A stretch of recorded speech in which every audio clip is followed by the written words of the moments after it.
What's up, everybody? Welcome back to the Identity Jedi Show. We are here with another episode coming for you. We got a special guest coming up. We're going to get into we're going to have a good conversation today. But before we get into that, we got to do a check-in, man. How you doing, Samir? What's new in your world? we were just pontificating on how this past week has been crazy. But have you noticed, David, that every time we talk about our week, we're like, this week was the worst week ever. This week was crazy. This week was crazier than the other week. I don't know if we're going to hit a panacea at some point, but I think we are. I think we're going to be like, can't talk anymore, dude. I'm done. Sleepwalking. I think after a while, right? You just get used to them, and so it's just like, oh, okay, yeah. I was like, it was a bad week, but it wasn't as bad as last week, though, right? And so after a while, I think we just, the beatings will continue until morale improves, right? Like, you just gotta get used to it. But no, it was an interesting week for me, right? I had a quick flight over to Portland. So I went to go hang out with Alex Bowie this week, CEO of Conductor One, and we ended up doing a very interesting content video. I'm being cagey because I think we'll release this before that gets released, and I kind of still wanted to be a surprise. But let's just say it was spicy, but it was fun. It was fun. It was a good time. I'll tell you about everything. It was in person, in person. Yeah. Love it. It was pretty cool though. It gave me some ideas for some things that we should probably do. But without further ado, let's get to our guests this week. We've got Thomas Donnelly coming in to join us for a conversation, and we're going to bring him on stage right now. Boom. Welcome to the show, man. How's everybody? Doing good, man. I like that princess wave, or prince. It's really a prince wave for you, but like the royalty wave, right? I like that. I should probably stop doing that. No, I think it might work. I think with that background and the whole persona and everything, it looks good, man. I would do it. How have y'all been? We've been good. I think we've had better weeks. My week this week is slightly better than last week. Hey, listen. Oh, good. It's all about improvement. I reached the top, and now I'm, now you're looking at the going all the way down. Yeah. It's all good. I think Crazy, we're all in similar boats. So yeah. Yeah. Well, man, thanks for coming on the show. I'm going to give you a chance to just kind of introduce yourself to the listeners, tell them a little bit about you, and then we'll hop into the topics. Yeah, sure. So Thomas Donnelly, I am the co-founder and CTO of Amplifier Security. I've been either a CIO, CISO, or some sort of SVP of technology for a couple of decades now. So been in the game a long time, seen a lot of things happen, but excited to get into some topics and talk about what's going on with security. Yeah, awesome. All right. Well, welcome, man. You are one of the few to survive that dreaded CISO role and live to tell about it. I say that I'm going to stop saying that because I think people are going to start coming after me. I've never been one. I don't want to be one, right? I think all the people I know that, aside from Samir, right, that I know that are CISOs, like they're just like, yeah.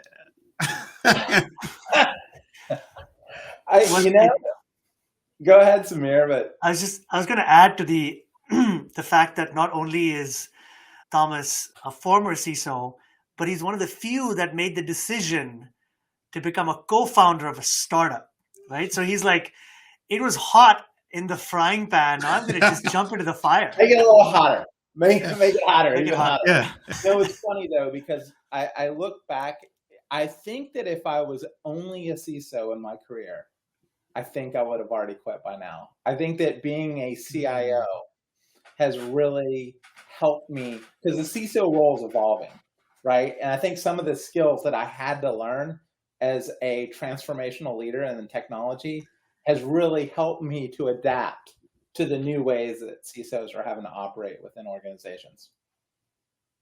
That is a perfect segue right into the main topic. All right, let's get into it, right? Talk about that a little bit, right? What are some of the things that you had to learn, those skills that you feel like really helped you between like the CIO and the CISO role? Yeah, so number one,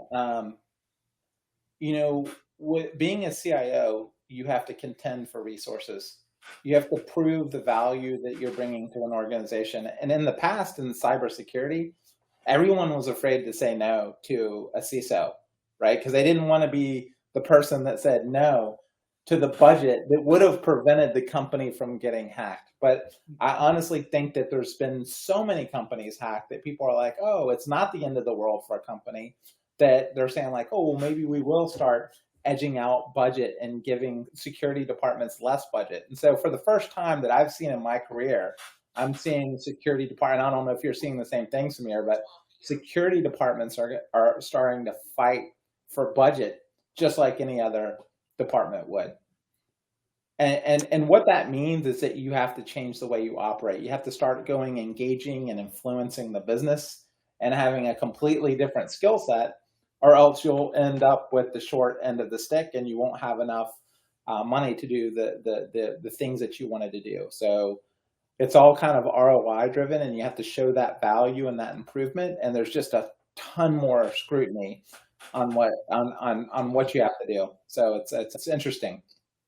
Yeah, I was going to say I completely agree with Tommy, and I think there's two parts to it. One is the security role is no longer the fear you need to buy this or things are going to go bad or sideways, right? We have to justify our costs. I think the economic uncertainties of our times the last few years has fueled some of those conversations. The second one, I think Tommy brought up around him being a CIO, right? I think that's one thing that a lot of CISOs like myself have learned over the years is we have to start thinking in terms of business value. We have to start thinking in terms of usability of our product.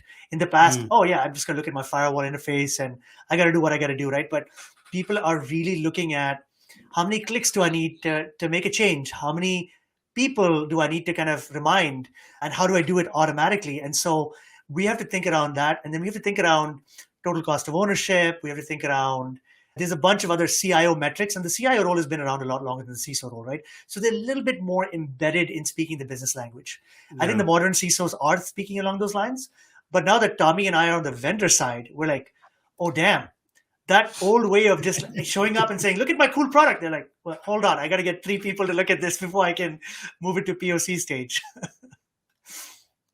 Yeah, it's really, really interesting. And you see that the CISOs that are kind of operating in the background and not engaging with the company and they're hating their job, right? Because it's hard, like they're not getting the money and the things, and they can't. That's the only way that if that's the only way you know how to operate is like fear mongering, you're just not going to be successful in a modern organization. And I think there's a lot of things of why that is, right? Like we talked a little bit about, there's been a lot of breaches and people realize like, hey, it's not necessarily the end of a company. So people start weighing kind of that cost benefit relationship of every tool that you have. Yeah. So that's a big part of it. But the other part, I think, was somewhat just spurred by the explosion of SaaS applications and COVID, right? Remote workforce. Before, CISOs had this central place to like plug into an organization because organizations were functional hierarchies and everything was kind of centrally located. But now anybody can spin up an application, right? And not only important is like the technology decisions getting distributed, but really all decisions are getting distributed across the entire organizations. People are making decisions to change processes and do all these things all across the organization. And so if you're not getting that information from the organization and engaging with people, and if people aren't coming to you as a security team and saying, hey, this is what I'm doing, is this okay? Then you're missing a lot, right? Yeah. So you really, really have to get out there and employ everybody and create that security culture. You're just not going to be successful in a modern organization. You're just not going to know. You're not going to know all that you need to know to secure an organization. You really have to employ the entire workforce, and kind of let them kind of join in the mission of security to be successful. And so with that, I'm going to ask this question to both of you, right? And Samir and I kind of talked about this the last episode. I made this point about, chief identity officer, right? That's been picking up some more steam. People are having these conversations. And I said, listen, while I'm an identity guy and I love it, and I would love to see that position get created, I'm like, do we really know what it means to have a C-level position that manages that? Because I look at the CISO role and say, have we really gotten that right yet, right? Have we put that position in the best position to win by, to your point now, like giving them the skills that they need, right? Most, I would ask the question to you two is like, as a CISO, right? What's the main skills organizations look for, right? What did they look for in the past? And then what do you think they should be looking for now?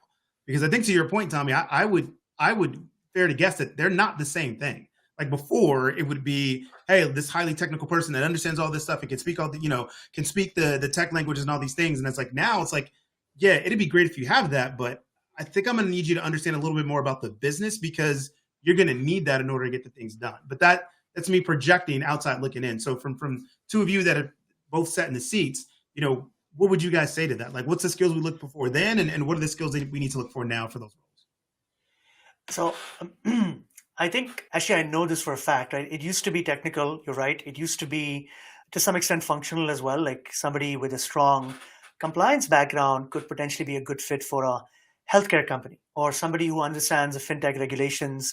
So there's some functional, there's some technical.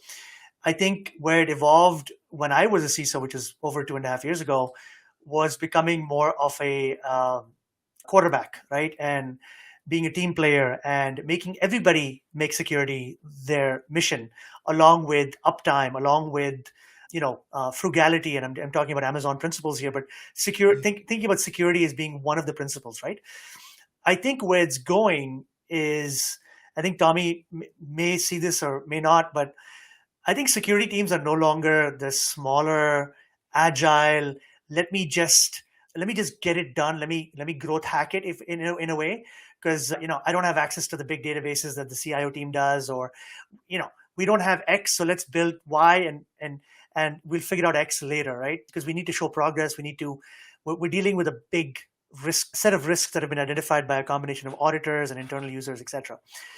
But I think where it's going is the teams are getting bigger.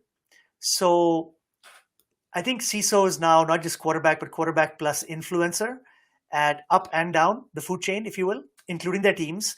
I think CISOs are no longer the people I go to anymore to say, hey, look at Balkan ID, my product, right? Or look at Amplifier Security.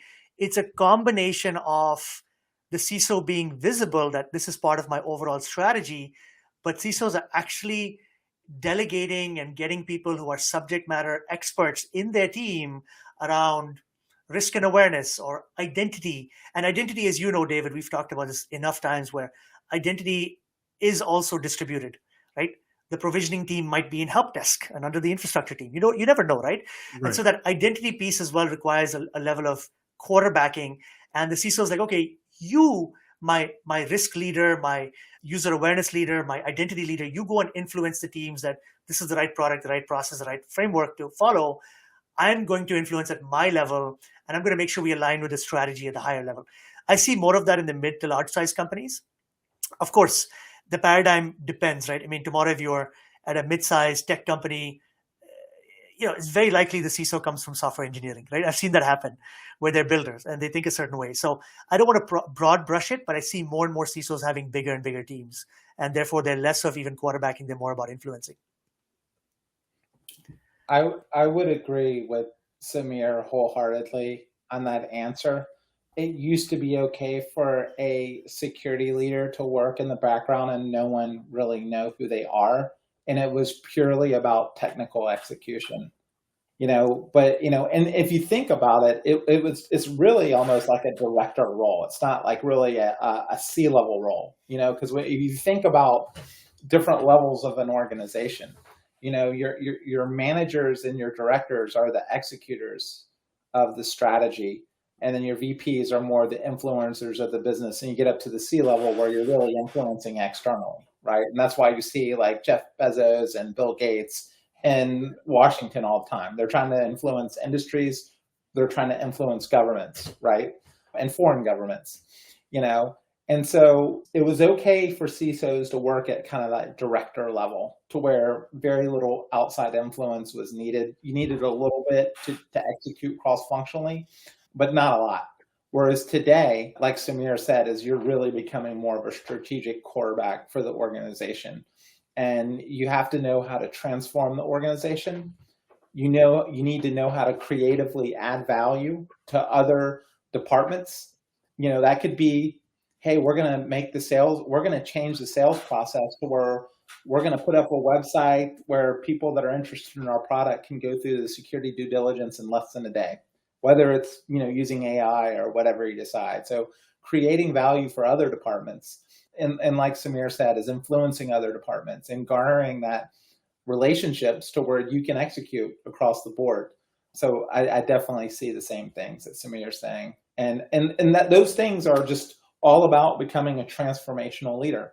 And that's where I kind of go back to the CIO thing, is like, they've been having to kind of do this for probably a decade or a decade and a half. And now security leaders need to do this. And so I think you'll see the profile of the type of people that make it into that role is dramatically going to change, that you're not going to see some of the people of the past, the usual suspects, getting into that role. So definitely agreed. Interesting. And I wonder, I'm going to poke on this a little bit, right? Because we have this, there's always been this friction, right, between tech and business, or security and business, right? And, security and tech people, we like to stay on this side and like, oh, like this person doesn't really know what they're talking about. And there's always that healthy friction, right? Sometimes it's unhealthy. Let's be honest. A lot of the times it's unhealthy. But if we look at that and say, okay, that profile needs to change, right? And a lot of the things, as I'm hearing you guys talk, what I hear is it's just leadership, right? We need people that learns how to lead and influence. These aren't things that you normally get out of being like a technical person or an engineer, right? You can't just go down to, your program and switch this button and click this button. Like you actually have to learn, how to develop these skills to truly lead, to get people to influence, and then also understand and bring value to your peers in the business, right? Those are skill sets that, the normal technical or security track, you're not going to pick those up, right? It's just, you're not. So I wonder, will we see a little blowback from what I will say, like the true security and tech heads? Is this person who comes in and maybe they have no tech background whatsoever, but they're just a great leader. They know how to, lead, in peer groups, they know how to lead up, they know how to influence down, right? And they come in to really push that, to make sure that the efforts that the team is doing actually gets done.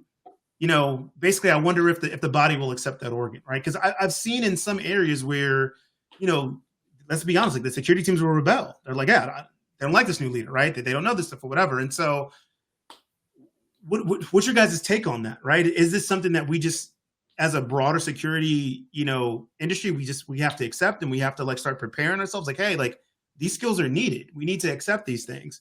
Do you think like security teams would take that and be like, okay, this is great, and kind of, I hate to say fall in line. That's probably not the best way to say it, but just agree with, the direction when you have somebody coming in that maybe like doesn't speak the language that they're used to. So go ahead. No, you go first. So it's funny that you say it. This is why I think there is so few truly successful CISOs today. Okay, here we go. Because it has not been accepted by security teams. Like, you still have to have the tech chops today, right, to get the respect of senior level, architectural level developers.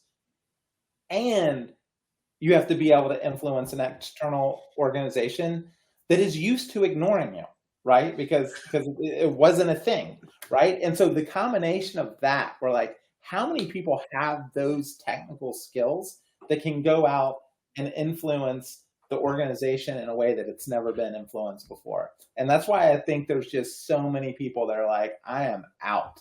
Like, this is too much, and that's what I see, right? And I think that it will continually be hard until people kind of realize like this skill set is valued by the security team.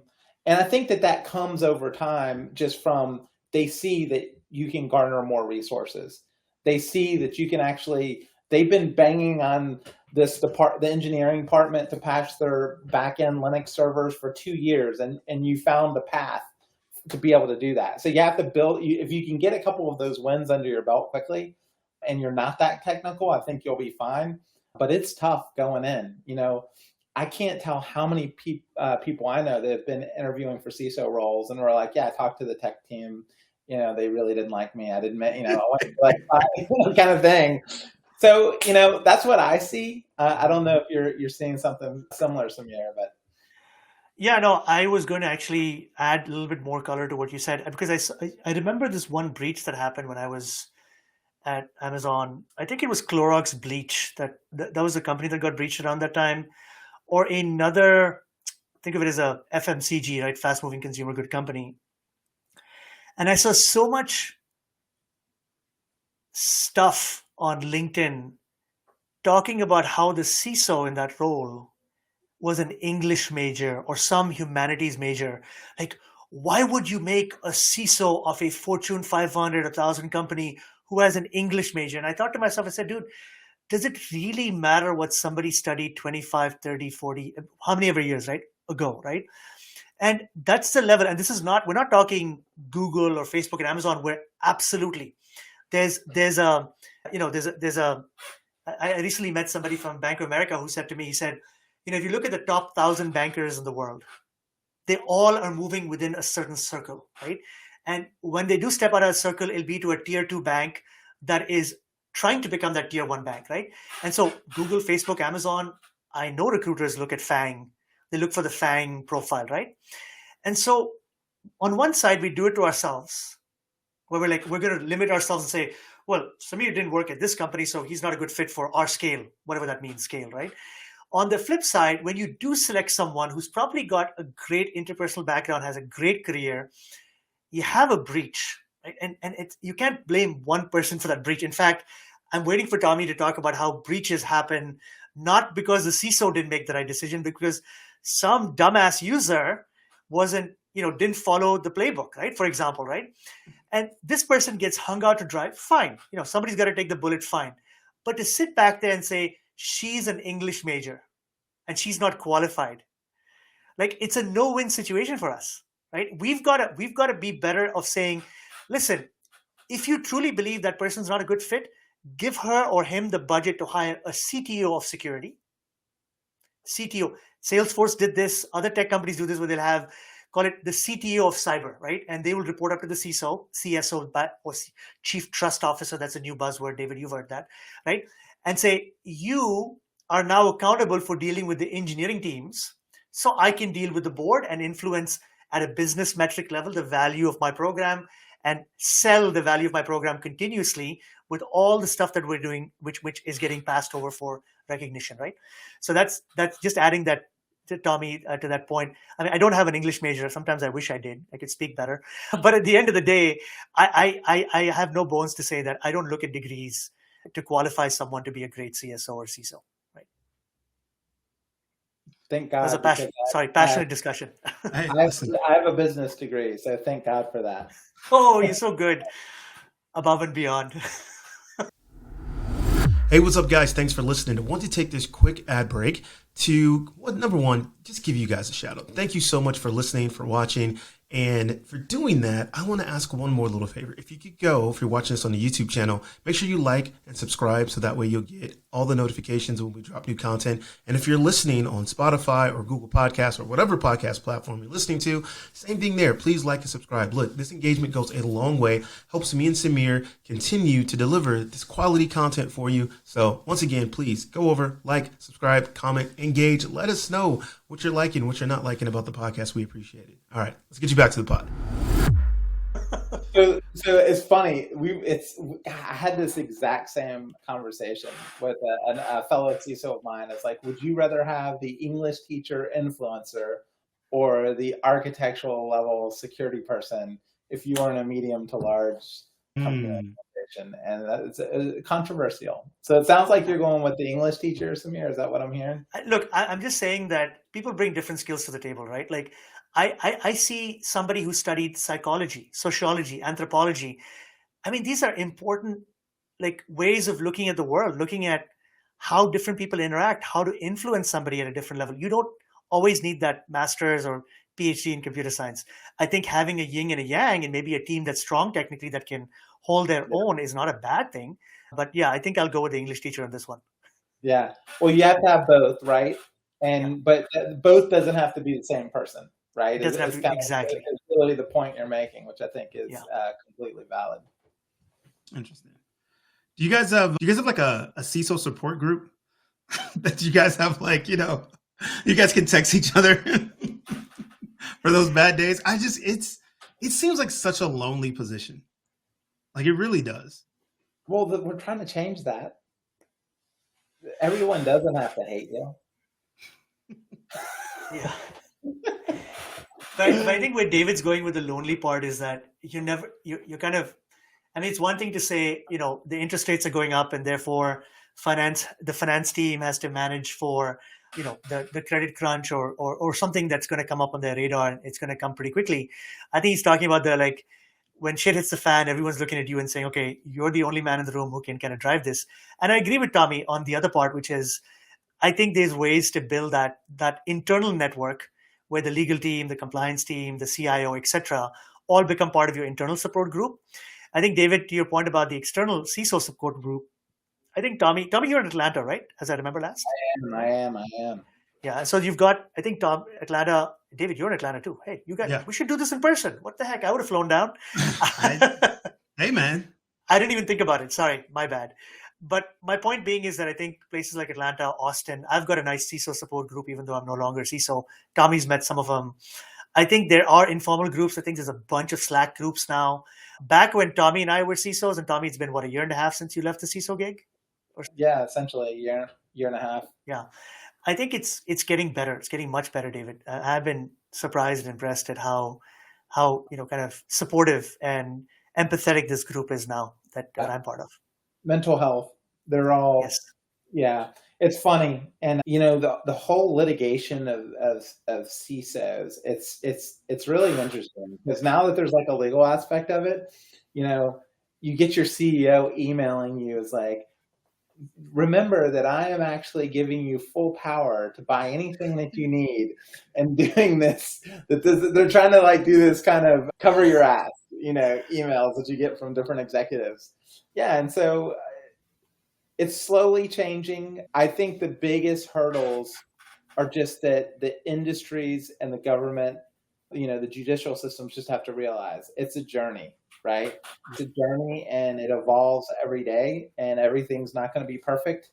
You can't really stress out about it, and it's funny, just, Samir is started as a co-founder and I am, and you realize that when you go start talking to customers, you realize that I thought I had a lot of problems with some of the companies that I've worked at, but you realize that everybody's on that journey. Yep. And that everybody has those problems and no one is perfect. Right.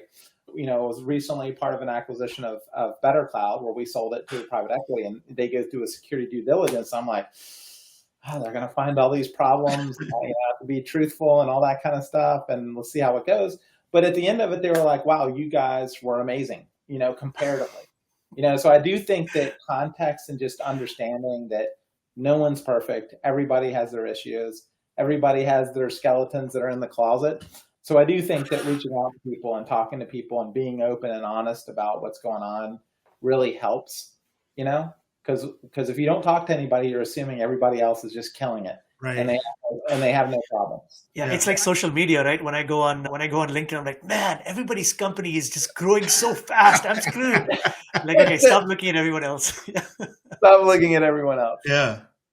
Listen, I wish we would talk about it more, and have more, open conversations about it. And I get it, right? There's the risk perspective. You don't want to talk about, too much stuff that you have going on, because then it's like, oh, what if somebody hears it and it kind of puts a target on your back. I understand that, but it's also how we learn, right? Yeah. As an industry, that's the only way we learn how to, who's doing what, what not to do, what works, what doesn't work, right? Because otherwise, to your point, Tommy, it's like you're thinking well, everybody else has got this figured out, and now you're limited to the capacity of you and your team, right? Yeah. Instead of taking advantage of the community that's out there. Yeah. Right. And that's one of the areas where, I would like to see, especially from the identity side, right, as you're starting to see these, identity security becoming a thing and identity tools are starting to act and look a little bit more like security tools and do more things. It's like, hey, we've got to be better about, showing how we did something, how we solved something, right? I keep talking about this, but Beyond Trust is a blog that they did about the Okta breach and how they found it, and kind of just basically giving you a real after action report. Hey, we did this, and then we saw this, and we saw. I was like, this is what's needed. Like this is like great. Now other people can look at this and learn. It's like, oh, okay, like we need to have this type of things in place and this type of things in place. Of course, they did a pitch at the end for their product, but that's not the point, right? It's being able to have that knowledge. I mean, that's how we get better. But it's interesting. I know that's always been a challenge with security, is how much we share and how you're comfortable with. But I hope we continue to find better ways to do that. Yeah, you're bringing up one of the things that I really dislike about the security, and it probably is why there's not many CISO communities, and that it's just now starting to grow, is that everyone is guarded, right? Because you're afraid you're going to disclose something and, somebody's going to take advantage of that. And it's especially hard. It makes vendor management so difficult. And I've always, when I've been at companies, I was like, I want to be as transparent as I can be with my customers, because I want them to know where our security stops and yours starts. And the problem that you run into is if you disclose anything to them, they're so used to people telling them everything they want to hear, right, about your product and how secure your product is. If you tell them anything, then they're like, oh, we can't do business with you. I'm like, well, this is like a medium vulnerability on a corporate website, right? Because people don't have the sophistication to really put everything in context. And so right now you have these companies that won't really talk to each other. They just want to hand you a perfect SOC 2 report or a perfect ISO report, but there's no real-time transparency of how your security ecosystem is working and what's going on, what's right, what's wrong. And disclosing that, it's like people just aren't sophisticated enough to understand that it's a journey, and that comparatively, comparatively, we're really, really good. I've had companies who are like, oh, you guys had a medium finding on your pen test report. We can't do business with you. I'm like, how many do y'all have on y'all's? Oh, we have highs and mediums and lows. I'm like, well, we're way better than you. But that's just not the way it works. Yeah. And I really, really wish that would change in the organization, that people would be more open and honest. And I think, like you said, people would learn and we could support each other better. And then companies could operate together in a more secure manner. Yeah. So what would you guys say? Let's say there is a young aspiring CISO watching this or listening to this podcast, and they're like this run. Don't do it. Don't do it.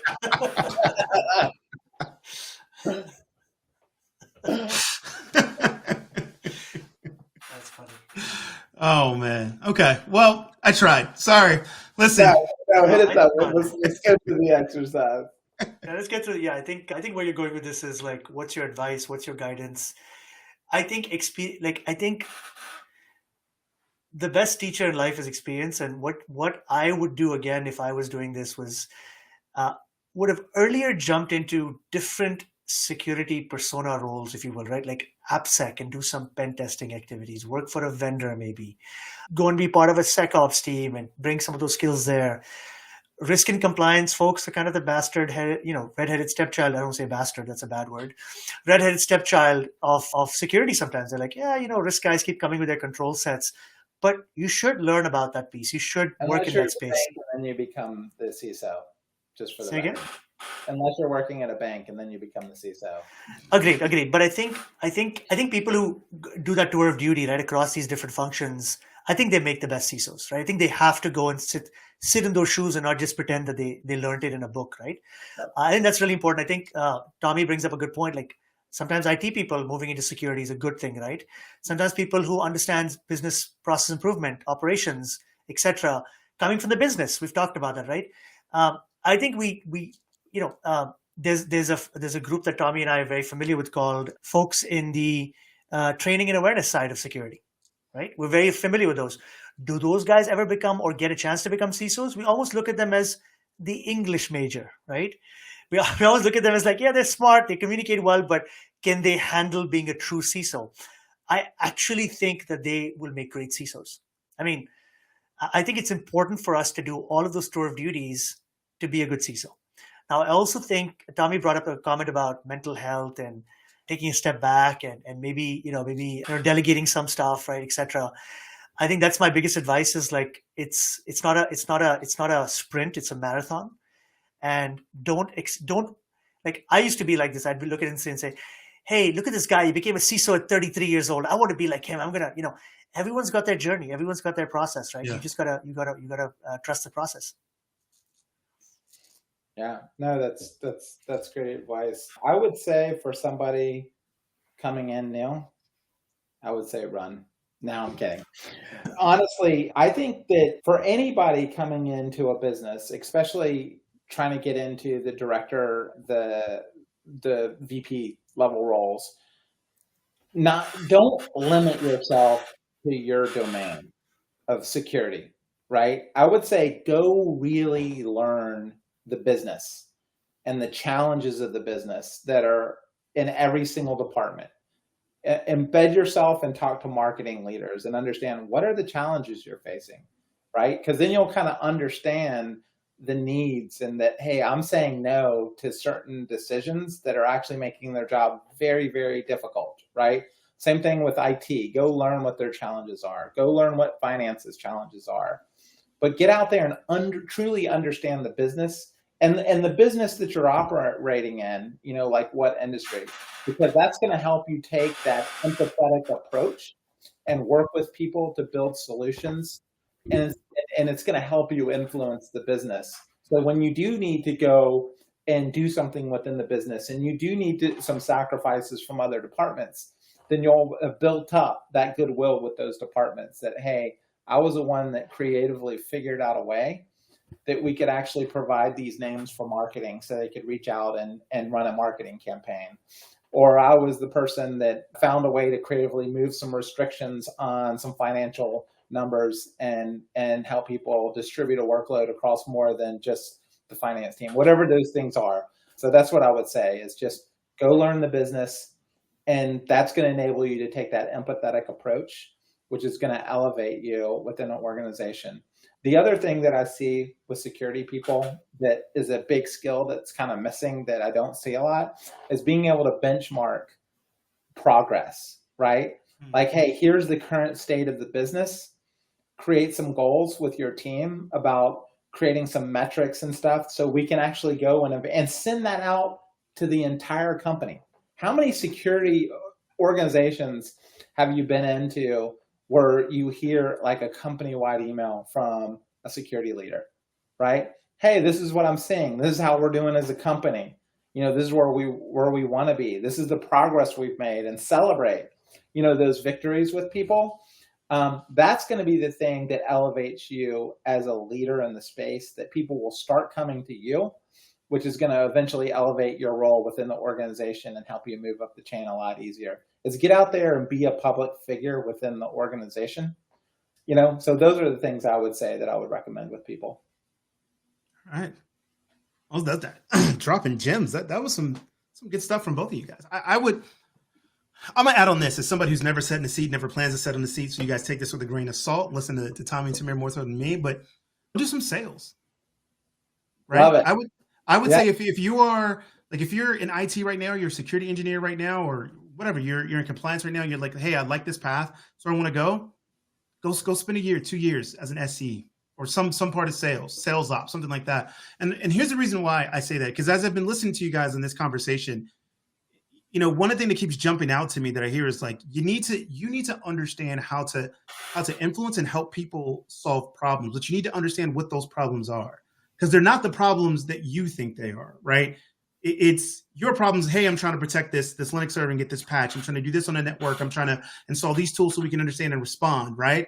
But those are specifically your problems. You need to understand what are the business problems and how do they solve it. And you'll see that a lot of times in sales, because that's the one place where that's all influence, right? You've got to go and work with somebody and move those problems out of the way so you can get them the solution that they want, right? And so you'll get a chance to see that and see different business problems that people run into, like, oh, this is why contracts does a certain thing. This is procurement. This is why this person thinks, right? And so it kind of gives you some of that, that kind of skill when you go into that. Now you're like, okay, I've seen this before. I know how to have these conversations and move the conversation the way I want to have it, or I know how to present this in a way to get them to see like the value that I'm trying to bring. I think it's important that we've had this kind of debate, not a debate, but a discussion for a while in like the tech side of the world is like these soft skills, man. I think we downplayed them for a long time on the tech side, but as I've gotten, advanced in my career, it got to a certain point, and this is just me because I didn't want to always be tech. Like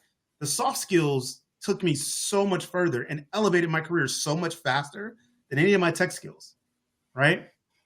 And that's something that I think that's what I kept hearing as you guys were talking about this. Is like, hey, like these leaders, you gotta be able to influence. You gotta be able to understand, be empathetic, understand the business. Say, here's how we're helping you, right? And because we truly have to get it to where security is a part of the business. It's not just a thing that's added on. It's like from the day you start, right? As we're all aware, right? We've been co-founders. Like the day you start a company, like you're a tech company, you're a security company. Whether or not you're selling widgets, DVDs, sweaters, hoodies, like you're in it. And so it needs to kind of be part of your business. So yeah, that's what I was saying. Great. Yeah, and that's a big gap, right? Because salespeople have the assistance of tools to help them, right? Contact people and influence people. And there's all these tools that kind of are built for sales specific purposes, but all the security tools are purposely not built like that, right? They're not built to go and create that security culture within the organization. So that puts a lot of pressure on the security team to really get out there and be present, right? And help people understand. Awesome. Well, look, man, Tom, this has been great, man. Thanks for taking the time. This has been an amazing conversation. And now that I know that you're in Atlanta and I'm in Atlanta, we have to have you back so we can get Samir out here and do a live. I just hang out at my house. So. I pretty much same thing, dude. This is like something that I will always have being a tech person. I'm just like, it was so funny when COVID happened. I was like, oh, remote work. I was like, guys, I've been doing this for 20 years. What are you talking about? This is nothing new to me. But yeah, awesome, man. Thanks, Tommy, for coming in. Thanks for the conversation. And that's a wrap for this week's edition. Couple of updates we got coming for you. So don't forget, Identiverse is coming up at the end of May. We've got discount codes for you here. I'll send them across the ticker for you watching it. For those people who are listening, make sure to check out the description notes. There is a discount code there. You get 25% off at Identiverse. I will be there. Samir will be there. We're working on something special for you guys to happen at Identiverse conference. So make sure you come check it out. And the newsletter, Identity Jedi newsletter, every 2 weeks comes to your inbox. You can check that out at theidentityjedi.com. Subscribe and sign up from there. And I think that's it. We've got another surprise coming for you guys, but it's still baking. So I don't want to make the announcement yet, but just know we got a lot of good stuff coming for you. So with that, you guys know what it is. Be good to each other. Be good to each other. Be kind to each other. Love each other. See you guys next time. Bye.